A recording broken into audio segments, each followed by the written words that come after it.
Bom dia, queridos alunos do oitavo ano, Rede Precisa de Educação, Escola Bessa de Belém.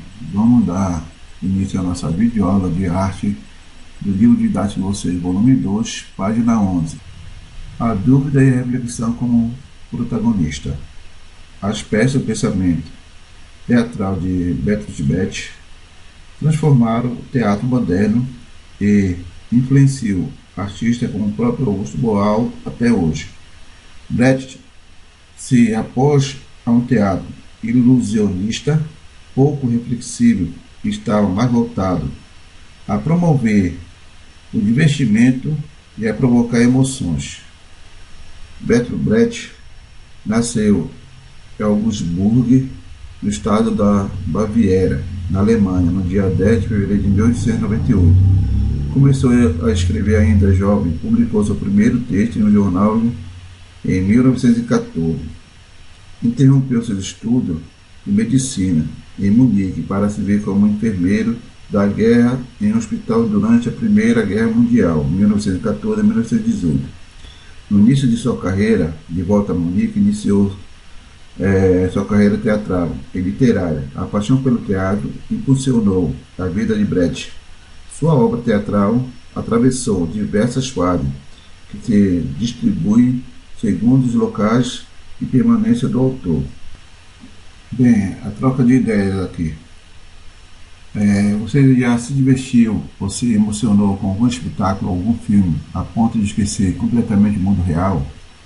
No teatro de Brecht, ele combatia esse efeito da ilusão, isto é, essa identificação emocional do espectador com aquilo que estava vendo, o êxtase que deixava o público satisfeito e purificado no final. Isso porque ele queria um espectador lúcido, capaz de refletir criticamente sobre sua realidade e, portanto, preparado para questioná-la. Qual o seu entendimento sobre essas duas possibilidades de arte? Nada é natural. Se de um lado existia técnicas teatrais que serviu para criar ilusões, a ponto de o espectador até se esquecer de que estava em um teatro, Brecht criou técnicas que serviu para romper com a ilusão de cena e promover a reflexão. Ele desenvolveu o conceito de efeito de distanciamento, também chamado efeito de estranhamento, baseado na atitude de olhar para o mundo de maneira questionadora, percebendo que nada é natural e eterno. Tudo ao nosso redor é produzido por ações e interesses humanos e pode ser alterado. Esse posicionamento foi expresso em suas peças de várias formas. Nós temos aqui um trecho da peça A Exceção e a Regra, escrito por Brecht em 1926. Nela, Brecht aborda uma situação de exploração do trabalho, mostrando o assassinato de um trabalhador inocente e a absolvição em um tribunal do patrão assassino. No início e no final, o montagem, os autores se dirigem ao público, destacando que ele estranhe esse tipo de justiça. Por favor, não ache natural o que acontece e torna a acontecer. A vocês nós pedimos, no que não é de estranhar, descubra o que há de estranho. No que parece normal, veja o que há de anormal. No que parece explicado, veja quanto não se explica. E o que parece comum, veja como é de espantar. Na regra, veja o abuso. E, onde o abuso apontar, procure remediar. Um objetivo principal de Brecht, portanto, é semear a dúvida no público por meio de estranhamento e uma cena. Esse efeito pode ser criado de vários modos, por exemplo, quando os atores deixam por um momento de representar seus personagens e representam a si próprio, ou então quando claramente representam mais de um personagem.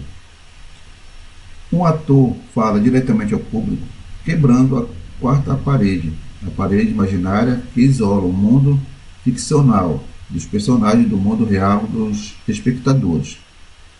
Uma contradição de um personagem ou de uma situação é revelada, seja por um comentário irônico, seja por um gesto, uma música ou uma projeção de imagem e texto na cena. Usa objetos e elementos do cenário de modo simplificado, metafórico e inusitado, reduzindo os efeitos de ilusão. Por exemplo, um sino pendurado pode representar uma igreja e depender das ações dos atores. Esse mesmo sino usado, depois de outro modo, pode representar outra coisa. O efeito do distanciamento foi absorvido por muitos artistas de teatro e passou a ser usado também em produção de televisão e cinema. A exemplo do que foi feito por Charlie Chaplin e algumas cenas de seus filmes, tempos modernos, O Grande Ditador, entre outros.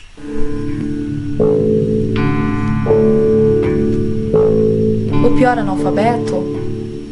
O analfabeto político. Ele não fala, não ouve, nem participa dos acontecimentos políticos. Ele não sabe que o custo de vida, o preço do feijão, da farinha, dependem das suas decisões políticas. O analfabeto político, ele é tão burro que se orgulha e estufa o peito dizendo: eu odeio política.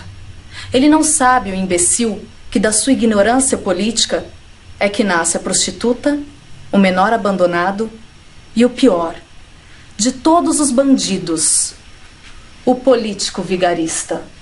É corrupto, lacaio dos exploradores do povo.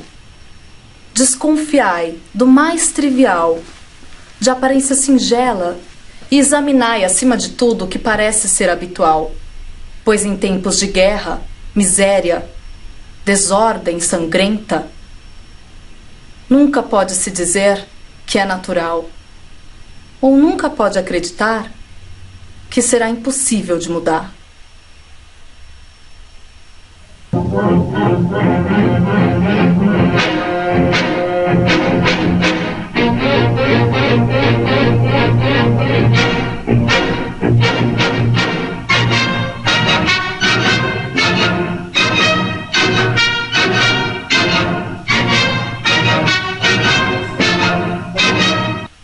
Bem, que Deus abençoe a todos, um bom estudo. Uma mensagem eu vou deixar para vocês a importância da escola. Estudar dá muito trabalho, eu sei disso. Acredite que vocês tenham a paciência e consciência das exigências que um estudante pode ter. Acontece que esse é o seu trabalho, é a sua profissão neste momento, e não dá para fugir a isso. Você tem de encontrar uma forma de aprender tudo que está à sua volta para se tornar um homem capaz de conquistar qualquer sonho e objetivo. Na verdade, daqui a poucos anos, você pode até desistir de aprender tudo o que a escola lhe ensina, mas pode ter certeza que sem aprender, nunca se atinge o propósito da realização. Deus abençoe a todos.